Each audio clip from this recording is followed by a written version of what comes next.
الکریم اما بعد فاعوذ باللہ من الشیطان الرجیم بسم اللہ الرحمن الرحیم رب اشرح لی صدری ویسر لی امری واحلل عقدۃ من لسانی یفقہوا قولی۔ اللہ سبحانہ تعالی نے ہم سب کی رہنمائی کے لیے، گائیڈنس کے لیے قرآن مجید کو بھیجا اور ہم سے یہ تقاضا کیا کہ ہم اس کے مطابق اپنی زندگی بسر کریں، کیونکہ یہ دنیا اللہ نے بنائی، ہمیں بھی اللہ نے بنایا اور پھر صرف ایک وقت تک کے لیے بنایا، یعنی دنیا میں بھیجا ہے، اس کے بعد ہم سب کو واپس جانا ہے۔ تو واپس جا کر ہمیں یہ بتانا ہوگا کہ ہم یہاں پر کیا کر کے آئے۔ ایک طریقہ یہ ہے کہ ہم اپنی مرضی کے مطابق جو ہمارا دل چاہے ہم وہ کریں، ایک یہ ہے کہ ہم لوگوں کی مرضی کے مطابق زندگی بسر کریں، اور ایک یہ ہے کہ ہم اللہ کی مرضی کے مطابق زندگی بسر کریں۔ اگر ہم یہ چاہتے ہیں کہ اللہ کی مرضی کے مطابق زندگی بسر کریں تو پھر اس کے لیے ضروری ہے کہ ہم اللہ تعالیٰ ہی کی کتاب کے مطابق زندگی بسر کریں، اور اللہ تعالیٰ کی کتاب کے مطابق زندگی بسر کرنے کے لیے ضروری ہے کہ ہم اس کی کتاب کو پڑھیں۔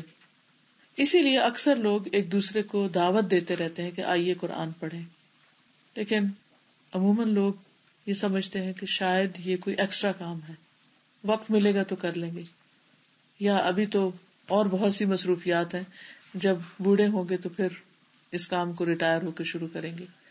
لیکن ہمیں نہیں پتا کہ ہم ریٹائرمنٹ کی ایج کو پہنچتے بھی ہیں یا نہیں۔ تو اس لیے ہمیں اللہ کی کتاب کے ساتھ ایک مضبوط تعلق قائم کرنے کی ضرورت ہے، اور اس کے ساتھ جو کمٹمنٹ ہم کریں اس میں کسی قیمت پر کوئی کمی نہ آئے۔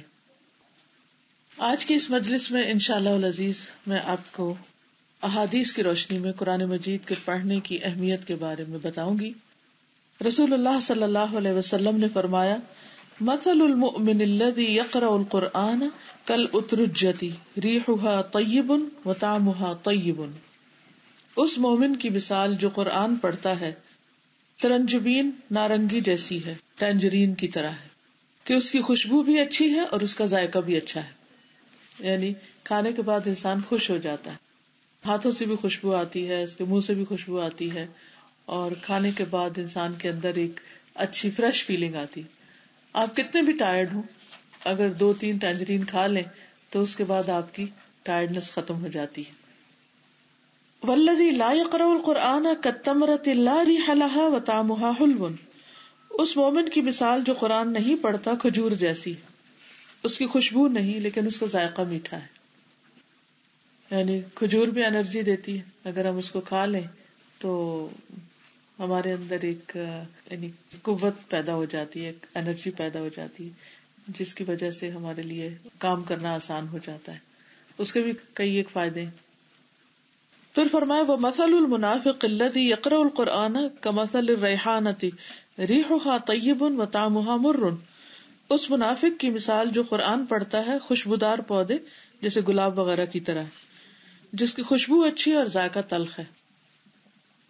یعنی وہ دوسروں کو تو خوشبو دے رہا ہے لیکن اپنے اندر اس کے کڑواہٹ سی، اگر آپ اس پھول کو کھانا شروع کر دیں یا اس کے پودے کو کھائیں تو اس کا کوئی ذائقہ نہیں، اس میں کوئی لطف نہیں۔ اور پھر فرمایا، وَمَثَلُ الْمُنَافِقِ الَّذِي لَا يَقْرَأُ الْقُرْآنَ كَمَثَلِ الْحَنْظَلَةِ لَيْسَ لَهَا رِيحٌ وَطَعْمُهَا مُرٌّ۔ اس منافق کی مثال جو قرآن نہیں پڑھتا اندرائن تمہ جیسی نہیں، کڑوی چیز کی طرح ہے جس میں خوشبو نہیں اور اس کا ذائقہ بھی کڑوا ہے۔ تو یہاں اب لوگوں کو 4 کیٹیگریز میں تقسیم کر دیا گیا۔ پہلی کیٹیگری کے لوگ جو مومن ہیں، ایمان بھی رکھتے ہیں اور اس کے ساتھ قرآن بھی پڑھتے ہیں، ایسے لوگوں کے ساتھ آپ ملاقات کریں تو ان سے مل کر بھی آپ کو خوشی ہوگی اور ان سے آپ کوئی اچھی بات لے کے نکلیں گے، کیونکہ ان کے پاس قرآن کی وزڈم ہے۔ ایسے لوگ اپنے ماحول کے لیے خوشی کا باعث ہوتے ہیں، اپنے لیے بھی اور دوسروں کے لیے بھی۔ جیسے پہلے میں نے عرض کیا کہ اگر آپ بہت بھی تھکے ہوئے ہوں تو 2-3 ٹینجرین کھانے سے آپ کی ساری تھکاوٹ دور ہو جاتی، آپ کی آنکھیں کھلنے لگتی ہیں، آپ کے اندر لگتا ہے کسی نے ایک روح ڈال دی۔ اسی طرح آپ روحانی طور پر، ذہنی طور پر کتنے بھی تھکے ہوئے ہوں، لیکن اگر آپ قرآن مجید کے کچھ حصے کی تلاوت کر لیں یا اس کو سن لیں یا اس کو پڑھ لیں، اس کو سمجھ لیں، تو آپ کی روحانی تھکاوٹ دور ہونے لگتی ہے۔ اور جب آپ کی اپنی تھکاوٹ دور ہوتی ہے تو آپ کام ڈاؤن ہوتے ہیں، جب آپ کام ڈاؤن ہوتے ہیں تو پھر آپ کا معاملہ دوسروں سے بھی اچھا ہونے لگتا ہے۔ جب دوسروں کے ساتھ آپ اچھے ہوتے ہیں تو ان کو آپ سے خوشی ملتی ہے، جب آپ انہیں خوش کرتے ہیں تو جواب میں وہ بھی آپ کو خوش کرتے ہیں. لیکن اگر ہم قرآن مجید سے تعلق نہیں رکھتے تو اس کی بھی آگے مثال بتائی گئی کہ جس دل میں قرآن نہیں وہ ویران گھر کی طرح ہے جو بے آباد ہو. دوسری بات یہاں یہ بتائی گئی کہ جو قرآن نہیں پڑھتا لیکن ہے ایمان والا تو وہ ہے تو میٹھا لیکن اس کی کوئی خوشبو نہیں. یعنی وہ اپنی ذات میں اچھا بھی ہو سکتا ہے لیکن اس سے دوسروں کو کوئی زیادہ فائدہ نہیں پہنچتا. اپنی ذات میں کس طرح اچھا ہے کہ وہ نماز پڑھ لیتا ہے, روزہ رکھ لیتا ہے, اپنے آپ کو فائدہ پہنچا رہا ہے لیکن دوسروں کو فائدہ نہیں پہنچا رہا. کیونکہ قرآن مجید ایک دعوت کی کتاب ہے کہ جس میں جو کچھ ہم سیکھتے ہیں ہم پر ایک لازم ہو جاتا ہے کہ اس کو ہم دوسروں سے بھی شیئر کریں, تو خوشبو جو ہوتی ہے وہ پھیل جاتی ہے. اسی طرح قرآن پڑھنے کے بعد انسان آرام سے نہیں بیٹھ سکتا, وہ لازماً دوسروں کی خیر اور بھلائی سوچنے لگتا ہے کہ ان کو میں کیسے فائدہ پہنچاؤں. پھر انسان خود غرض ہو کے صرف اپنے لیے نہیں جیتا, اسے دوسروں کی بھی فکر لگ جاتی ہے, اپنے بچوں کی فکر لگ جاتی ہے, اپنے ہسبینڈ کی لگتی ہے, اپنے بہن بھائیوں کی, اپنے رشتے داروں کی, سارے انسانوں کی لگ جاتی. تو ایسا انسان سب کی خوشی اور سب کی آخرت کی بھلائی کا باعث بنتا ہے اور دنیا میں بھی دوسروں کو خیر پہنچاتا ہے. تو اب ہمیں یہ ڈیسائیڈ کرنا ہے کہ ہم کون سے مومن بنے, وہ جو خوشبودار ہیں یا وہ جو صرف خود غرض ہیں. پھر تیسری مثال ہے منافق کی, کیونکہ منافق بھی اپنے آپ کو بظاہر مسلمان کہتے ہیں. تو وہ اگر قرآن پڑھتا ہے اور خود اس پر عمل نہیں کرتا تو وہ پھول کی طرح ہے, دوسروں کو تو خوشبو دے رہا ہے لیکن خود اس کو اس قرآن سے کوئی فائدہ نہیں. تو ہمیں یہ بھی دیکھنا ہے کہ ایسا نہ ہو کہ ہم قرآن پڑھتے پڑھاتے رہیں اور خود ہمارے اپنے اندر کوئی سکون نہ ہو, کوئی خوشی نہ ہو, کوئی عمل نہ ہو, کیونکہ ہمیں فائدہ اسی وقت ہوگا جب ہم اس پر عمل کرنے والے ہوں گے. قرآن مجید میں بے شمار دفعہ آتا ہے یا ایھا الذین آمنو, اے لوگوں جو ایمان لا چکے ہو. تو وہ ہمیں پکارا جا رہا ہوتا ہے کہ ہاں میں ایمان لا چکی ہوں, تو مجھے کیا کہا جا رہا ہے, میرے رب نے پکارا مجھے اے ایمان والی. کہتے ہیں ہاں میں ایمان تو لائی ہوں, اب مجھے واٹ نیکسٹ, کرنا کیا ہے اس کے بعد. تو پھر حکم ملتا ہے, پھر اس پر عمل کرنا ہوتا ہے. لیکن اگر ہم صرف اس کو پڑھنے پڑھانے کی کتاب بنا لیتے ہیں کہ تلاوت کر رہے ہیں, یا اس سے کوئی دنیا کی مصیبت آ گئی تو دور کر رہے ہیں, یا کوئی فوت ہو گیا تو بس اس وقت پڑھ رہے ہیں, لیکن وہ کیا کہہ رہے ہیں خود اس کے ٹوٹل اپوزٹ جا رہے ہیں. مثلاً اس میں لکھا ہے کہ اقیموا الصلاۃ, نماز قائم کرو, اور ہم نماز کو قائم نہیں کر رہے, ویسے ہی بس 2-4 ٹکرے مار لیتے ہیں. تو پھر وہ طریقہ زندگی درست نہیں. چوتھا, ایسا منافق یا ایسا انسان جو کہتا ہے میں مسلمان ہوں لیکن نہ قرآن پڑھتا ہے اور نہ خود عمل کرتا ہے. تو پہلا وہ جو پڑھتا بھی ہے اور عمل بھی کرتا ہے. دوسرا وہ جو عمل تو کسی درجے میں کرتا ہے لیکن پڑھتا نہیں. تیسرا وہ جو پڑھتا ہے لیکن خود کوئی عمل نہیں کرتا. اور چوتھا نہ پڑھتا ہے نہ عمل کرتا ہے. اب یہ کیٹیگریز میری نہیں بنائی, یہ اللہ کے رسول صلی اللہ علیہ وسلم نے ہمیں بتائی اور بنائی. ہمیں یہ دیکھنا چاہیے کہ ہم اس میں سے کس کیٹیگری کے اندر فال کرتے ہیں, ہم کہاں پر آتے ہیں اور ہمیں کیا بننا چاہیے. کیونکہ زندگی تو چند دن کی ہے, بہت جلد واپس چلے جانا ہے. جو کچھ اس وقت ہمارے پاس ہے سب یہی کا یہی رہ جائے گا, ساتھ کچھ بھی نہیں جائے گا. اس لیے آج یہاں بیٹھ کر ہم تہیہ کر لیں کہ ہم پہلی کیٹیگری میں آئیں انشاءاللہ تعالی, کہ جو پڑھیں گے بھی اور عمل بھی کریں گے, اور ساری زندگی کے لیے, موت تک کے لیے. پڑھنے کے پھر لیول ہوتے ہیں. ایک یہ ہے کہ آپ اس کا تلفظ ٹھیک کریں, تجوید ٹھیک کریں. ایک یہ کہ اس کا ترجمہ جانیں, پھر یہ کہ اس کے معنی اور تفسیر جانیں, پھر یہ کہ اس میں غور و فکر کریں, پھر یہ کہ اس پر عمل کریں, پھر یہ کہ آپ اس کو دوسروں کو بتانے والے ہوں, پھر یہ ہے کہ جو وہ کہتا ہے اس کے مطابق پوری زندگی کا نقشہ بدلے. تو یہ سارے قرآن مجید کے حقوق ہیں جو ہم پر لازم آتے ہیں اور ہمیں اس کے مطابق زندگی بسر کرنی ہے. ورنہ قیامت کے دن اگر ہم اللہ تعالیٰ کو یہ بتائیں کہ ہم 1000 کتابیں 1000 بکس پڑھ کر آئے اور ہمارے گھر میں بہت بڑی لائبریری تھی لیکن قرآن پڑھنے کا ٹائم نہیں ملا, تو کیا یہ ہمارا بہانہ قابل قبول ہوگا؟ نہیں. اس لیے جو مرضی پڑھے مگر ساتھ اللہ کی کتاب ضرور پڑھے. دوسری حدیث ہے, حضرت ابو ہریرہ سے مروی ہے کہ رسول اللہ صلی اللہ علیہ وسلم نے فرمایا, قرآن پاک کی تعلیم حاصل کرو, اس کے بعد اس کی تلاوت کرتے رہو. یاد رکھو قرآن پاک کی مثال، جب کوئی اس کی تعلیم حاصل کرتا ہے پھر تلاوت کرتا ہے اور اس کے ساتھ قیام کرتا ہے، اس تھیلی کی مانند ہے جو کستوری سے بھرا ہوا ہے اور اس کی خوشبو ہر جگہ مہک رہی. اور اس شخص کی مثال جس نے قرآن مجید کی تعلیم حاصل کی پھر وہ غافل ہو کر سویا رہا، حالانکہ قرآن مجید اس کے دل میں اس تھیلے کی مانند ہے جو کستوری سے بھرا ہوا ہے، لیکن اس کا منہ اسی سے باندھ دیا گیا. تو اس میں ایک اور مثال سے وہی بات سمجھائے گی. پہلے خوشبودار ٹینجرین کی مثال دی گئی اور اب یہاں کستوری سے بھرے ہوئے تھیلے کی. کستوری آپ کو معلوم ہے نا کہ جو ہرن ہوتا ہے اس کی ناف میں بنتی ہے اور بہت ہی قیمتی خوشبو ہوتی، بہت ہی زبردست قسم کی خوشبو ہوتی. تو عام طور پر جو خوشبو ہوتی ہے اگر لیکوڈ فارم میں ہو تو باٹل وغیرہ میں ہوتی ہے اور اس کا ڈھکن وغیرہ بند ہوتا ہے، لیکن اگر اب وہ سالڈ فارم میں ہو تو عموماً لوگ اس کو تھیلیوں میں رکھتے ہیں. اور جب خوشبو تھیلی میں رکھی جاتی ہے تو وہ ضرور اس میں سے نکلتی رہتی ہے. تو جو مومن قرآن پڑھتا ہے اور پھر اس کو پڑھتا بھی ہے اور اس پر عمل کرتا ہے تو گویا اس کے پاس ہر وقت ایک خوشبودار تھیلی ہے جس کی خوشبو پھیل رہی ہے. اور جب خوشبو آپ کے پاس ہو تو وہ آپ کو بھی فائدہ دیتی اور پھر یہ ہے کہ آپ کے عمل میں جھلک رہی ہو. ضروری نہیں ہوتا کہ قرآن پر بڑے بڑے لیکچر دیے جائیں تو تبھی خوشبو پھیلتی ہے. جب آپ تھوڑا بھی پڑھیں لیکن ساتھ ساتھ اس پر عمل کرنے والے ہوں تو اس کی خوشبو سے دوسرے خود بخود فائدہ اٹھاتے ہیں. اب آپ دیکھیے کہ ہم اکیلے تو کہیں رہ نہیں سکتے، ہمیں اپنے گھر والوں کے ساتھ، بچے، شوہر، بہن بھائی، رشتے دار، سوشلائزنگ ہماری ایک ضرورت ہوتی ہے، لوگوں سے ملنا جلنا. تو مختلف طرح کے لوگ ہوتے ہیں.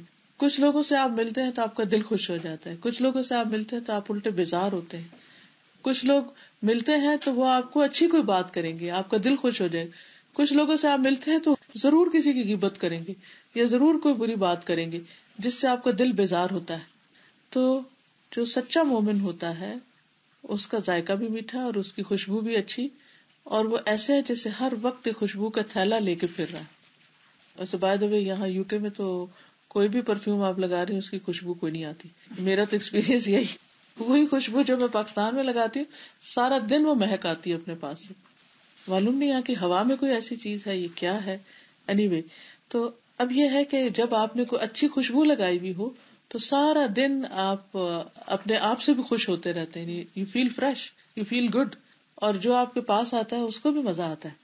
لیکن اگر آپ کے پاس خوشبو تو ہے اور ہر قسم کی خوشبو ہے لیکن آپ نے ساری بوٹل بند کر کے صرف سجائی ہوئی ہیں اور کبھی اس میں سے کچھ لگایا نہیں کہ ختم ہو جائیں گی، تو پھر اس کی مثال ایسی کہ جیسے کسی نے قرآن سیکھا، مثلا پورا ترجمہ تفسیر پڑھ لیا یا پھر اس نے حفظ کر لیا اور پھر اس کے بعد اس نے اس کو پڑھنا چھوڑ دیا کہ بس ایک کورس کر لیا اور بات ختم، اور اب وہ پڑھتا نہیں.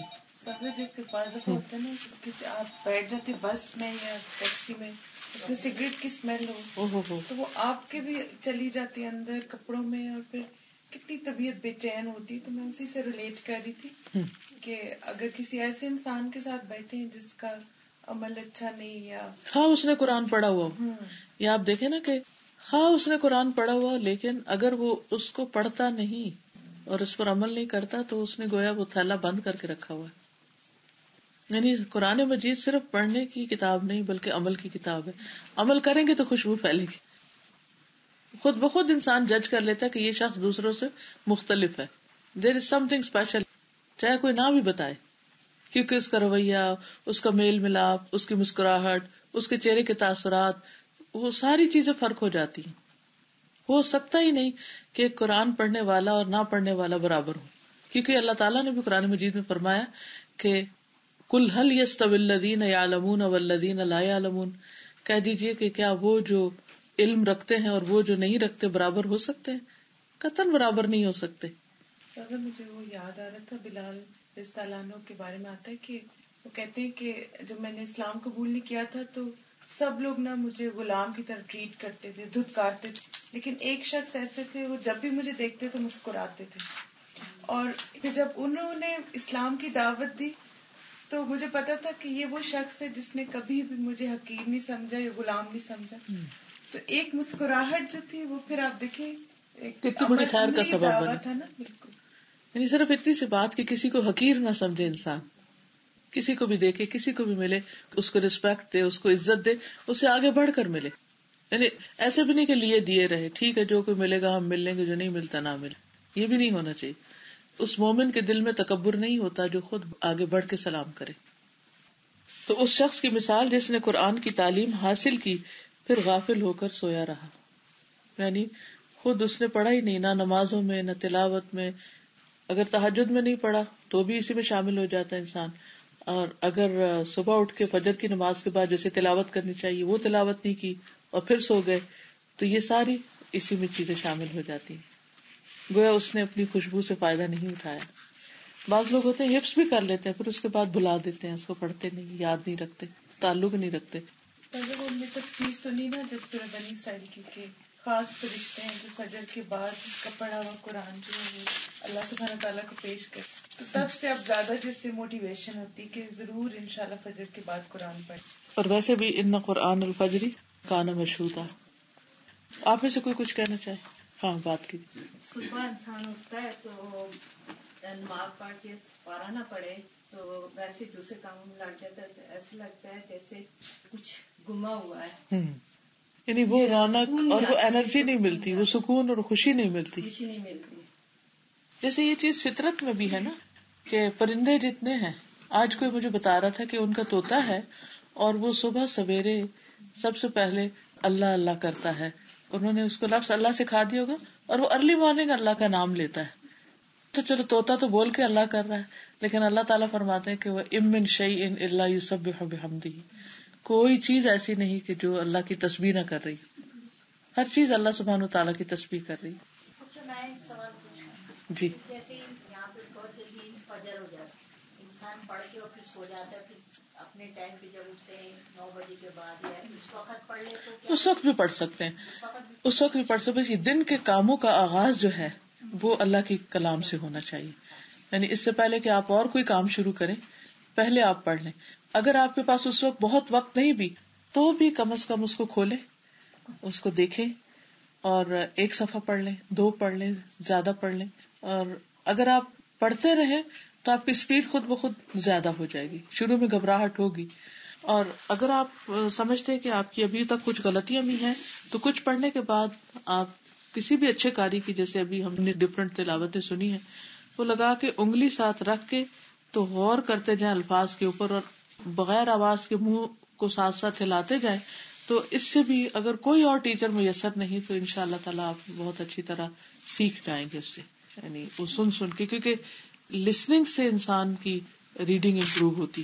جی جیسے روٹین کی ہوتی ہے سورہ رحمان، سورہ یاسین پڑھنا اور پھر سورہ واقعہ، سورہ ملک، اس میں یہ نہیں آ جاتا کہ ہم فکس کر دیتے ہیں کہ ہاں اس میں یہ ہے کہ جیسے سورۃ واقعہ کے بارے میں جو حدیث ہے وہ تو ضعیف ہے، مگر سورۃ ملک آپ پڑھ سکتے ہیں. اسی طرح جمعے کے دن سورۃ الکہف ہے. لیکن صبح کے وقت یہ جو ہمارے کلچر میں عام ہے سورۃ یاسین اور سورۃ رحمان وغیرہ ریگولرلی پڑھنے کی، اس کی کوئی دلیل نہیں. صبح کے وقت شروع سے لے کے قرآن مجید آخر تک سال میں کم از کم 1 دفعہ ضرور ختم ہو جانا چاہیے. سورۃ البقرہ سے پڑھ کے الناس تک، رمضان تک 1 پڑھ لیں اور پھر رمضان میں 1 اور. یہ منیمم ہے، بیر منیمم. اس سے زیادہ جتنا بھی چاہیں آپ پڑھیں. یہ جو پارے بنے ہیں 30 تو یہ سہولت کے لیے بعد میں بنے. نبی صلی اللہ علیہ وسلم نے پارے نہیں دیے ہمیں. یہ کس لیے؟ تاکہ ہر روز 1 پارا پڑھتے پڑھتے مہینے میں 1 ختم کر دیا جائے. پھر اسی طرح منزلیں ہیں تو جو لوگ منزل کے نشان سے پڑھیں وہ ہفتے میں 1 دفعہ ختم کر لیں. اور ویسے یہ کہ 3 دن سے کم میں نہیں ختم کرنا چاہیے. 10 پارے کوئی پڑھے تو 3 دن میں ہو جاتا ہے. اور وہ جو ہم منزل کا نشان 7 منزلیں ہیں جی ویک میں ہو جاتا ہے. پھر صبح نماز کے لیے اٹھتی ہوں تو یہ ہوتا ہے کہ چلو کام پہ جانے سے پہلے اللہ کے نام سے جیسے آپ نے بتایا، جی ہاں، تو وہ اس طرح سے روٹین میں ہے بات. ہاں لیکن یہ کہ وہ آپ شروع سے قرآن مجید شروع کر کے نشانی لگا کے وہ پڑھنا شروع کریں. جی رات میں تہجد میں اگر ہم قرآن کو لے کے قرآن پڑھیں سارا، جی رات کو تہجد میں قرآن مجید اگر زبانی یاد نہیں اور لمبی صورتیں بھی یاد نہیں تو آپ اپنے سامنے سٹینڈ پر رکھ کر دیکھ کر بھی پڑھ سکتے ہیں. اور اس کی دلیل ہے حضرت عائشہ رضی اللہ تعالی عنہا کے غلام تھے زکوان، تو ان کو حفظ نہیں تھا تو وہ دیکھ کر پڑھتے تھے مصحف سے. اس میں اگر پیج وغیرہ چینج کرنا ہو، اس میں اگر آپ بڑا قرآن مجید لے لیں نا کہ جس کے ایٹ لیسٹ 2 بڑے بڑے پیج ہوں تو 1 رکعت میں 1 پیج پڑھ لیں، دوسرے میں دوسرا پڑھ لیں، اور پھر جب اگلی دفعہ اٹھیں تو پھر 1 پیج پڑھ لیں. کر سکتے ہیں جتنی کم سے کم حرکت ہو. بس اس طرح ہے کہ ایک دفعہ ایسے سے ایسے کر لیں، لیکن اٹھا کے ہاتھ میں آگے بھی دیکھنا پیچھے، یہ سب غلط، یہ نہیں ہونا چاہیے. تو قرآن پاک کو پھر لیول سجدے کی جگہ پہ رکھا جائے؟ ویسے آج کل سٹینڈ ملتے ہیں، مجھے نہیں معلوم یہاں ہے کہ نہیں، دبئی میں ملتے ہیں، میرے پاس ہے. اگر اور ہم اپنی سائڈ پہ رکھیں اور اس کو جی آپ یہ بھی کر سکتے ہیں کہ جیسے یہ میز ہے اپنے لیول کے، جیسے ڈائننگ ٹیبل کے پاس اگر آپ پڑھ رہے ہیں یا کوئی بھی چیز جس پر آپ رکھ دیں، پاک صاف جگہ ہو، اور ایک ہاتھ سے بس لے کے پڑھ کے پھر رکوع میں جاتے ہوئے اس کو دوبارہ رکھ دیں، تو بس اس طرح بھی پڑھ سکتے ہیں اگر سٹینڈ نہیں ہے تو. لیکن دونوں ہاتھوں سے نہیں اٹھائیں، ایک ہاتھ سے اٹھائیں اور ایک ہاتھ ایسے بندھا ہو کہ آپ کا ہاتھ بھی بندھا رہے اور یہ بھی ساتھ پڑھ سکے، اس طرح بھی کر سکتے. جی اگر جیسے قرآن شریف پڑھ لیتے ہیں، پڑھنے کے بعد مطلب بھول جاتے ہیں، بہت سے لوگ ہوتے ہیں نا، تو اس کا کیا گناہ؟ اس کو دوبارہ یاد کرنا شروع کر دیں. اس کا علاج تو دوبارہ یاد کرنا ہے اور دہرائی کرتے رہنا ہے. اگر خدا نہ خواستہ دہرائی یا دوبارہ یاد کرنے سے پہلے موت آ گئی، تب بھی اس کا شمار غافلوں میں سے نہیں ہوگا، کیونکہ اس نے اپنی مسٹیک کو مان لیا اور اپنی اصلاح شروع کر دی. پھر اسی طرح حدیث میں آتا ہے کہ وہ شخص جس کے دل میں قرآن پاک کا کچھ حصہ بھی نہیں، وہ اس گھر کی طرح ہے جو ویران ہو. دیکھیے کہ ویران گھر اور آباد گھر دونوں میں فرق ہوتا ہے. ویران گھر جو ہوتا ہے اس میں کوئی رہتا نہیں ہوتا، بند پڑا ہوتا ہے. جب وہ بند ہو جاتا ہے تو اس کے اندر ایک اسمیل پیدا ہو جاتی ہے، بازو کا جالے لٹکنے لگتے ہیں، بازو کا دیمک لگ جاتی ہے، اور اس کے اندر کسی کو بھی جانا بہت مشکل لگتا ہے. اسی طرح جو شخص قرآن نہیں پڑھتا اس کا دل ایسا ہی ویران ہو جاتا ہے، یعنی اس میں اداسی، بے سکونی، ڈپریشن، پریشانی، غم، فکر، افکار، وہ طرح طرح کے جالے لگ جاتے اور انسان کے اندر سے خوشی ختم ہو جاتی. تو اس لیے اپنے دلوں کو ویرانی سے بچانا چاہیے. جب آپ قرآن مجید پڑھتے ہیں تو پھر آپ کے اندر ایک نور جاگ اٹھتا ہے، سمجھے کہ آپ کی لائٹیں آن ہو گئی. جو آباد گھر ہوتے ہیں ان میں لائٹس آن ہو جاتی ہیں، اس میں کھڑکیاں کھلتی ہیں، فریش ایئر ہوتی ہے اور ایک چہل پہل ہوتی ہے اور اس میں رہنے والوں کا دل لگتا ہے. ایسے ہی جو شخص قرآن پڑھتا ہے پھر وہ حشاش بشاش، خوش باش، فل آف انرجی، اور اس کا ہر وقت دھیان لگا رہتا ہے اس چیز میں کہ وہ کون سا اور اچھا کام کرے، اور زندگی کو ایک مقصد مل جاتا ہے. کیونکہ قرآن پاک ایسی چیز نہیں ہے کہ جو آپ نے کسی کھانے کی طرح اٹھائی اور کھا لی اور وہ آپ تھوڑی دیر کے لیے اچھا فیل کریں اور اس کے بعد چاہے طبیعت خراب ہو. ایسی چیز نہیں ہے. قرآن پاک تو آپ کو ساتھ ساتھ یہ بھی بتاتے ہیں کہ اچھا واٹ نیکسٹ، اب کرنا کیا ہے. تو ہر روز ایک نئی امنگ شروع ہو جاتی، ایک نیا ولولہ، ایک نیا جذبہ اور ایک نئی سوچ آپ کو ملتی. یو کانسٹینٹلی گرو وتھ قرآن. جی آپ کچھ کہہ رہے ہیں؟ وضو کے بغیر ہاتھ نہیں لگانا چاہیے. جی وضو کے بغیر اگر ہاتھ نہیں لگانا چاہیے تو اس کا جو عربک ٹیکسٹ ہے اس کو ہاتھ نہیں لگائے. یعنی یہ تو گتا ہے نا، تو اگر اس گتے کو ہاتھ لگائے یا کاغذ کا جو کنارہ ہے اگر اس وقت یہاں تک ہاتھ لگ گیا تو کوئی حرج نہیں ہے. آپ اس طرح یعنی اوپر انگلی نہیں پھیرے. جی تفسیر پڑھ رہے ہیں یا کچھ بھی کر رہے ہیں تو آپ عربک کو ہاتھ نہیں لگائیں، آپ صرف نگاہوں سے دیکھنے میں کوئی حرج نہیں، اس کو پڑھ سکتے ہیں اس طرح. کسی نے پوچھا تھا قرآن ننگے سر پڑھ سکتے ہیں؟ ننگے سر؟ آج کسی کا فون آیا. اچھا پڑھنے کا تو پڑھ سکتے ہیں، جیسے آپ کچن میں کام کر رہے سر سے دوپٹہ اتر گیا، جیسے صبح شام کی دعائیں پڑھ رہے ہیں اس میں آیت الکرسی بھی ہے، معوذتین بھی ہے، تو آپ اگر اس کو پڑھ رہے ہیں تو کوئی حرج نہیں ہے. لیکن جب آپ عبادت کی غرض سے قرآن مجید کی تلاوت کریں تو اس کے ادب کا خیال رکھیں. اس سے یہ ہوتا ہے کہ جتنا زیادہ ایک ماحول بنتا ہے، آپ کے ماحول کا مطلب یہ کہ آپ کے اندر ایک فیلنگ آتی ہے کہ آپ ایک اسپیشل کام کر رہے ہیں، تو ہر اسپیشل اوکیزن کے لیے ایک ڈریس ہوتا ہے نا، تو اس سے آپ کی فیلنگ اور ہو جائے گی. اور اگر آپ سب کچھ اتار کے بس ایک عام دنیا کی کتاب کی طرح اس کو پڑھ رہے ہیں تو پھر اس کا وہ امپیکٹ نہیں ہوگا.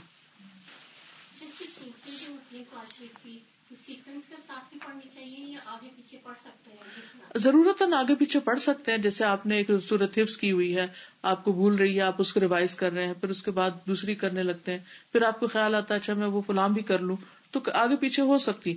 یا جیسے نماز پڑھ رہے ہوتے ہیں ہم، تو اس میں ہم نے ایک سورت پڑھی، پھر ہم نے دوسری سورت پڑھنی ہے، تو بعض اوقات ہم آگے والی پڑھنے کی بجائے پیچھے والی پڑھ لیتے، اس کو کوئی حرج نہیں، پڑھ سکتے ہیں.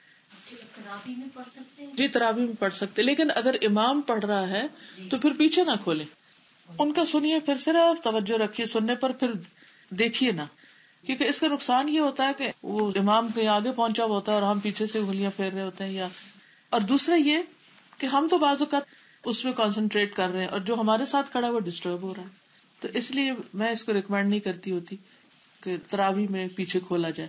بعض اوقات امام انسان ہے, غلطی ہو جاتی ہے, وہ اگر بھولے تو آپ کہہ لو یہ تو کیا امام نے پڑھ دیا, یہاں سے تو وہ بھول ہی گیا, اور ایک اور فتنہ کھڑا ہو جاتا ہے.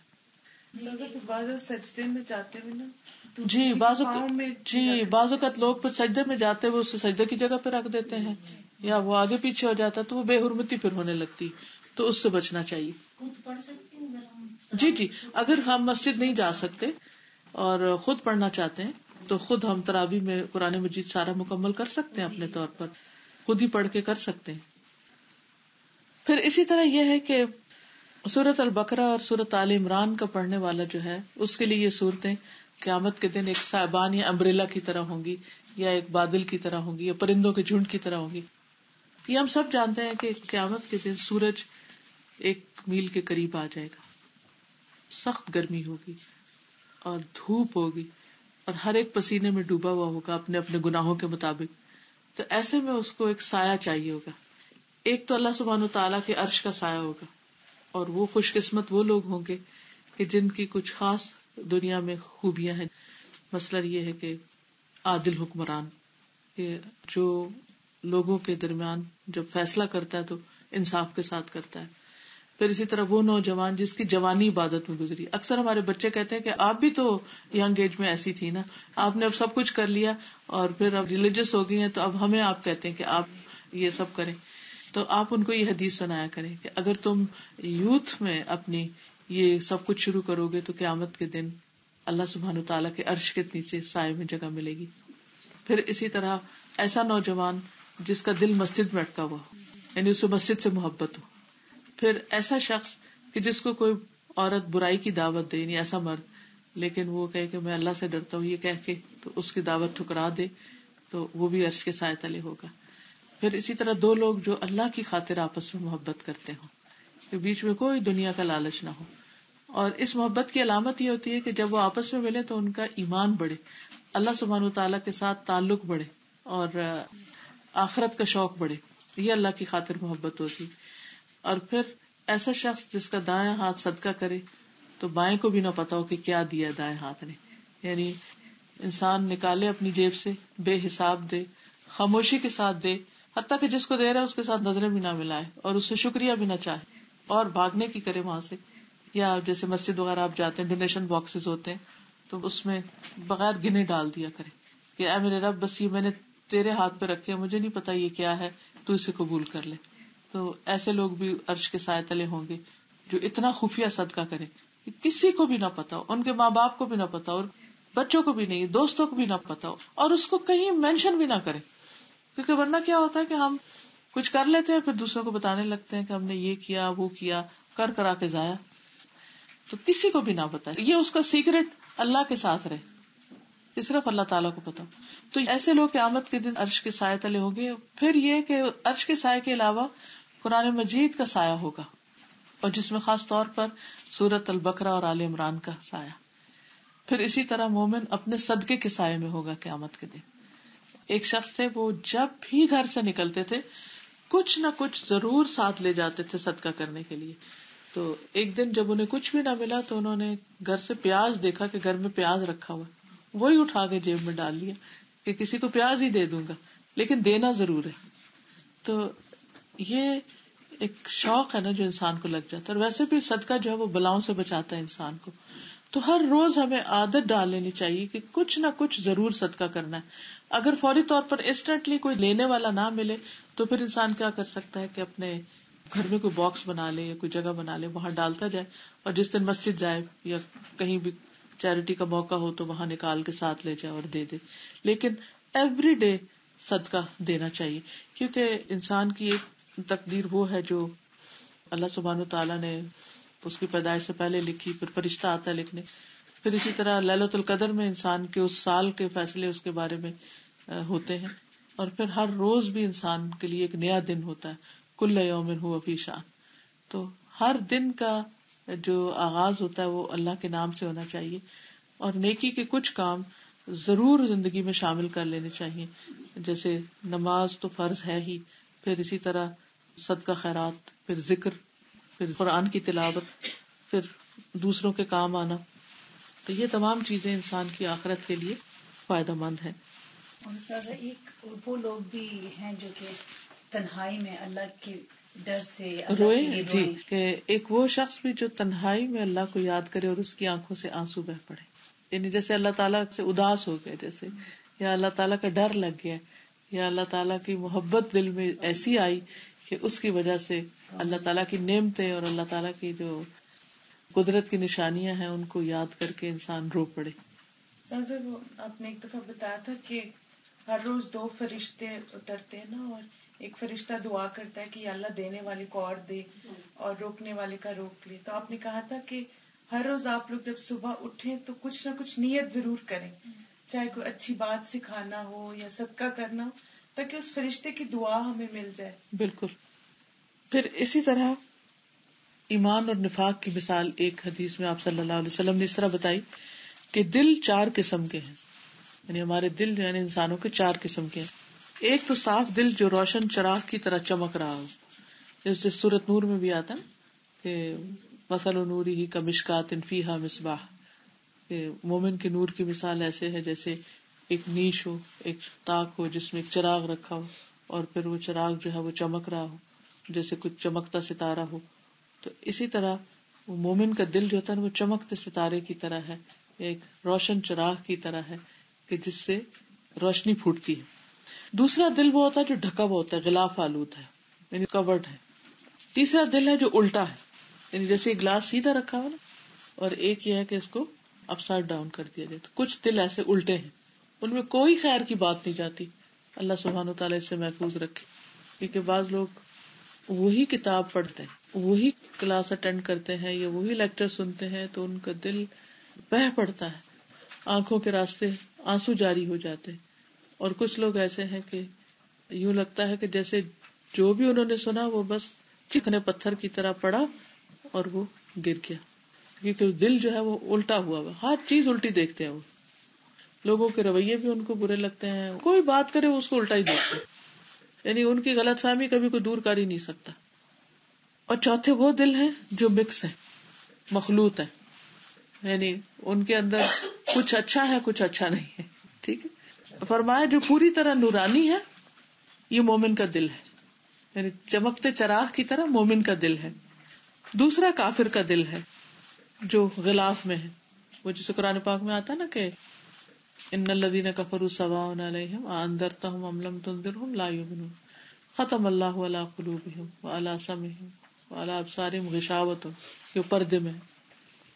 پھر تیسرا دل خالص منافقوں کا ہے جو جانتا ہے اور انکار کرتا ہے، جو الٹا ہے، یعنی سب پتا ہے لیکن کچھ قبول نہیں کرتے. چوتھا دل اس منافق کا ہے جس میں ایمان اور نفاق دونوں جمع ہے، یعنی کچھ اچھی بات بھی ہے اور کچھ نہیں بھی، لیکن وہ پوری طرح دین کی طرف نہیں آتا، 100% نہیں اس کے اندر داخل ہوتا. بس جتنا اس کی دنیا کو فائدہ پہنچتا بس اتنا دین لے لیتا اور باقی نہیں ایکسپٹ کرتا. اور کس قدر ڈرانے والی بات ہے، یعنی بہت سارے لوگ دین کی بات، اللہ کی بات بس اس حد تک ایکسپٹ کرتے ہیں جس سے وہ کمفرٹیبل ہوں. یعنی کہیں پر بھی جہاں وہ سمجھے کہ ہم انکمفرٹیبل ہو رہے ہیں یا ہمیں اب چینج ہونا پڑے گا یا اپنی روٹین یا عادت یا اسٹائل، تو اس پہ وہ پھر کمپرومائز کر جاتے. مفاد پہ جہاں زیادہ نہ پڑتی، جی جہاں مفاد پہ زیادہ نہ پڑتی. جی جی ہاں، کنارے پر رہ کر عبادت کرتے ہیں. بالکل صحیح. ایک اور مثال ہے ایمان کی اور منافقت کی کہ ایمان کی مثال اس سبزے کی طرح ہے جو پاکیزہ پانی سے بڑھ رہا ہو، یعنی بارش پڑتی ہے اور وہ اور بڑھتا ہے اور بڑھتا ہے. اور منافقت کی مثال اس پھوڑے کی طرح ہے جس کی پیپ اور خون بڑھتا ہی جاتا ہے، یعنی اس کا روگ بڑھتا چلا جاتا ہے. اب جو مادہ بڑھ جائے دوسرے پہ غالب آ جاتا ہے. بس میرا خیال ہے کہ اتنے ہی کافی ہیں. اللہ تعالیٰ ہمیں عمل کی توفیق عطا فرمائے. اگر آپ لوگ کچھ بھی کہنا چاہیں، کچھ پوچھنا چاہیں تو بات چیت کا موقع ہے تھوڑا سا. جی آپ کی. کل آپ نے اس سوال کا جواب دیا تھا لیکن بہت ساری بہنیں وہاں نہیں تھی، تو وہ جواب مجھے تو مل گیا، لیکن میں چاہتی ہوں دوبارہ سب کو بتا دوں کہ میلاد کی اہمیت کیا ہے. انہوں نے میلاد کے بارے میں پوچھا. میلاد کہتے ہیں یوم ولادت منانا، یعنی اردو میں اس کا مطلب یہ ہے برتھ ڈے منانا. اگر دیکھا جائے تو اوریجنلی برتھ ڈے کا کانسیپٹ اسلام میں ہے ہی نہیں. اس کی وجہ یہ ہے کہ انسان جب پیدا ہوتا ہے تو اسی دن سے اس کا کاؤنٹ ڈاؤن شروع ہو جاتا ہے. بظاہر ہمیں لگتا ہے کہ ہم نے 1 سال گین کیا ہے, لیکن کم ہو رہا ہوتا ہے. تو خوشی کی بجائے اس پر انسان کو فکر کرنی چاہیے کہ اب پچھلے سال کی نسبت اس سال میری زندگی اور کم ہوگی, وقت تھوڑا رہ گیا. تو اس پر وہ خوش نہیں ہو سکتا, اور نہ ہی یہ خوشی کا موقع ہے بیسیکلی. یہ تو ہے عام لوگوں کا برتھ ڈے. اور جہاں تک پروفٹ کا برتھ ڈے ہے صلی اللہ علیہ وسلم, تو ہمیں کوئی ایسی تاریخ, دن, وقت, جگہ نہیں ملتی تاریخ میں, سیرت میں, کہ جس میں آپ صلی اللہ علیہ وسلم نے اپنا کو برتھ ڈے منایا ہو. اس کے بعد آپ نے صحابہ کے دور کو بہترین دور کہا, اس میں بھی کوئی ایک واقعہ نہیں. تیسرا دور تابعین کا ہے, کوئی واقعہ نہیں. اس کے بعد تبع تابعین ہے. 3 صدیوں کو نبی صلی اللہ علیہ وسلم نے خیر القرون کہا تھا. ان 3 صدیوں میں ایک سنگل انسیڈنٹ بھی میلاد گاہ میں نہیں ملتا. نہ صرف یہ کہ پروفٹ کا نہیں ملتا, کسی کا بھی نہیں ملتا, ہے ہی نہیں کوئی ایسی چیز. یعنی کہ نبی صلی اللہ علیہ وسلم کی وفات کے کئی سو سال بعد یہ قصہ شروع ہوا, اور لوگوں نے اس کو ثواب سمجھ کر نبی صلی اللہ علیہ وسلم کی محبت کے طور پر یہ کام شروع کر دیا کہ نہیں, ہم اپنے بچوں کی نہیں مناتے, ہم اپنے ملک کا نہیں مناتے, تو ہم کیوں نہ پروفٹ کی بھی منائیں. اب یہ چیز ایسی شروع ہوئی, اور اس کے ساتھ پھر کھانا پینا اور سوشلائزنگ اور کئی چیزیں شروع ہو گئی, جس کی وجہ سے پھر وہ چیز بڑھتی چلی گئی. اور اب اس کو ایک ریچول سمجھ کے کیا جاتا ہے. میں ایک حدیث سنانا چاہ رہی تھی. نبی صلی اللہ علیہ وسلم نے اپنے حوض کے بارے میں فرمایا ہے, آپ نے فرمایا میرا حوض 1 ماہ کی مسافت کے برابر ہے, اور اس کے سارے کونے برابر ہیں, چکور ہے. یعنی قیامت کے دن حشر کے میدان میں جو آپ کا حوض ہوگا, حوض کوثر, اس کا پانی چاندی سے زیادہ سفید, اس کی خوشبو مشک سے زیادہ بہتر, اس کے کوزے یعنی کپس آسمان کے ستاروں کی طرح ہیں. جو شخص اس سے پیے گا اسے کبھی پیاس نہیں لگے گی. آپ نے فرمایا میں حوض کوثر پر تمہارا پیش خیمہ ہوں گا, یعنی پہلے پہنچوں گا, اور حوض کوثر کی چڑھائی اتنی ہے جتنی کہ ایلا سے جوفا کے مقام تک کا فاصلہ ہے. مجھے تم سے اس بات کا ڈر نہیں کہ تم میرے بعد مشرک بن جاؤ گے. میں اپنی امت سے یہ نہیں ڈرتا کہ جو ایک دفعہ ایمان لے آئے پھر وہ بتوں کی پوجا نہیں کر سکتا, لیکن مجھے تم سے اس بات کا ڈر ہے کہ تم لوگ دنیا کے لالچ میں آپس میں حسد کرنے لگ جاؤ گے اور آپس میں خون ریزی کرنے لگ جاؤ گے, جس کے نتیجے میں تم ہلاک ہو جاؤ گے جس طرح تم سے پہلے لوگ ہلاک ہوئے. عقبہ کہتے ہیں میں نے رسول اللہ صلی اللہ علیہ وسلم کو اس بات کے وقت آخری مرتبہ ممبر پہ دیکھا تھا. یہ آپ کی ایک طرح سے آفیشیل آخری نصیحت تھی. پھر آپ نے یہ بھی فرمایا کہ کچھ لوگ میرے پاس حوض پر آئیں گے تو ان کو روک دیا جائے گا. میں کہوں گا یہ میری امت کے لوگ ہیں, کیونکہ امتیوں کی پہچان کیا ہوگی کہ ان کے بازو, ان کے پاؤں, ان کا چہرہ چمک رہا ہوگا نمازوں کی اور وضو کی وجہ سے, تو آپ پہچان جائیں گے کہ یہ تو میری امت کے لوگ ہیں. تو بتایا جائے گا کہ آپ کو نہیں معلوم کہ انہوں نے دین میں کیسی کیسی نئی باتیں نکالی. تو آپ فرمائیں گے سحقن ان کو مجھ سے دور رکھو, دور رکھو. کیا ہمارا دین مکمل ہو چکا ہے؟ کیا نبی صلی اللہ علیہ وسلم نے ہمیں ہر نیکی کی ثواب کی بات بتا دی ہے؟ ہمارے اس پہ یقین ہے. تو آپ سے کچھ بھی چھوٹا نہیں, تو آپ نے ہمیں کوئی میلاد کا نہیں بتایا. تو اس لیے ہمیں ایسی چیزوں سے پرہیز کر کے وہ کام کرنے چاہیے جو ہمیں آپ کی محبت کے اور قریب کرنے والے. اور کوئی چیز مخلوط مذاہب کے ساتھ جب اسلام کا مقابلہ ان مذاہب کے لوگ کرتے ہیں, اکثر اوقات ہمارے بچوں سے یہ سوال کیا جاتا ہے کہ کیا وجہ ہے کہ صرف اسلام میں اس کے پیروکاروں کے لیے بے تحاشا پابندیاں اور سختیاں اور ڈراوے, جبکہ اس کے برعکس دوسرے مذاہب میں شاید عمل نہ کرنے کی صورت میں سزا کا تصور یا تو ہے نہیں یا بہت کم. بات یہ ہے کہ جوڈازم ہو یا کرسچینٹی ہو, یہ سب بیسیکلی اللہ سبحانہ تعالیٰ کے بھیجے ہوئے دین ہیں, لیکن لوگوں نے ان کتابوں کو, اپنے دین کو اپنی دنیا کی خواہشات پوری کرنے کے لیے تبدیل کر لیا, اور اس میں سے ایسی ساری چیزیں نکال دی کہ جو ان کو پسند نہیں تھی. اس کے بعد جب قرآن مجید آیا تو اللہ نے خود ہی حفاظت کا اس کا ذمہ لے لیا کہ کوئی اسے چینج نہیں کر سکتا. تو جو کچھ تھا ایز اٹ از اس میں باقی تھا. یہ سب کچھ پچھلی کتابوں میں بھی تھا لیکن انہوں نے نکال دیا. اب جب ہمارے بچے دیکھتے ہیں تو وہ کہتے ہیں کہ وہاں تو یہ نہیں ہے تو ہمارے دین میں یہ کیوں ہے. تو ان کو یہ بات مشکل لگتی. دوسری بات یہ کہ یہ جتنی بھی پابندیاں ہیں یا جتنی بھی سختیاں یا جو کچھ بھی ہے یہ دراصل ہمارے فائدے کے لیے، ڈسپلنڈ لائف گزارنے کے لیے. مثلاً شادی کے بغیر ایسے ریلیشن شپ قائم کرنا منع ہے. اب اگر اس کو وہ کہیں سختی ہے ہمیں کیوں نہیں گرل فرینڈ بوائے فرینڈ بنانے دیتے، تو آپ دیکھیں کہ جو لوگ بناتے ہیں پھر ان کا انجام کیا ہے، اس سے گھر کتنے برباد ہوتے ہیں. پھر اگر کوئی شادی شدہ ہے اور پھر شادی کرنے کے باوجود وہ غلط کام کر رہا ہے، مرد کہے کہ مجھے کسی اور عورت سے دوستی کرنے سے کیوں روکتے ہو، یا عورت کہے کہ مجھے کیوں روکتے ہو، یہ بے جا کی پابندی ہے، سختی ہے. تو آپ خود سوچیں کہ ایسے گھر کا پھر کیا حال ہوگا کہ جس میں ہسبینڈ وائف ایک دوسرے کے لیے لائل نہ ہو، فیتھفل نہ ہو. پھر یہ کہ اگر بچوں کو وقت سے پہلے شادی کے بغیر ہی پڑھائی کے دور میں یہ سب کام کرنے کی اجازت دے دی جائے تو آپ دیکھیں کہ ان کا فیوچر کیا ہوگا. آج بھی جو لوگ دنیا کے لیے بھی کام کرتے ہیں وہ ایسی بہت سی خرافات سے بچتے ہیں، اور دوسرے مذاہب کے وہ لوگ جو واقعی اپنے مذہب کو پکڑے ہوئے ہوتے ہیں ان کے اندر بھی کافی ڈسپلن ہے. وہ ایسے فالتو آوارہ بچوں کو نہیں پڑھنے دیتے. یہ تو صرف ایک چیز ہے. پھر اسی طرح فوڈ ہے، تو آپ دیکھیے کہ بہت سارے لوگ جو دوسرے مذاہب کے وہ فوڈ کے معاملے میں کتنے کانشیس ہیں. وہ ہر وہ چیز نہیں کھاتے، جنک فوڈ نہیں کھاتے. کیوں نہیں کھاتے؟ کیونکہ ان کی صحت پر برا اثر پڑے گا. میرے پاس ایک لڑکی کام کرتی ہے پاکستان میں، تو اس نے اپنے بھائی کے بارے میں بتایا کہ he was extra brilliant, engineering میں پڑھ رہا تھا اور ٹاپ کر رہا تھا. اس نے پڑھتے پڑھتے ایسی چیٹ پر کسی لڑکی کے ساتھ اس کی دوستی ہو گئی، اور جس دن اس کا پیپر تھا، شاید آخری سال کا تھا، ساری رات وہ چیٹ کرتا رہا اور صبح اس کا پیپر خراب ہو گیا. تو کالج والوں نے اس کو ایکسپیل کر دیا. اس کے بعد کسی طرح اس کے باپ نے زمین بیچی گاؤں میں اور بیچ کے اس کو UK بھیجا. یہاں آیا، یہاں آ کے وہ 3-4 سال پڑھا. جب اس کے آخری سال تھا، ڈگری ملنے کا وقت تھا، تو اس کا کسی ایکسٹریم مذہبی گروپ سے واسطہ ہو گیا اور انہوں نے کہا کہ یہاں کا رہنا اور یہاں پڑھنا یہ سب کچھ غلط ہے. اور اس نے یعنی اتنا بریلینٹ تھا کہ یہاں کے جو یونیورسٹی تھی اس نے اس کو جاب بھی آفر کی اور رہنے کا بھی اور سب کچھ، لیکن وہ یہ سب کچھ چھوڑ کے چلا گیا.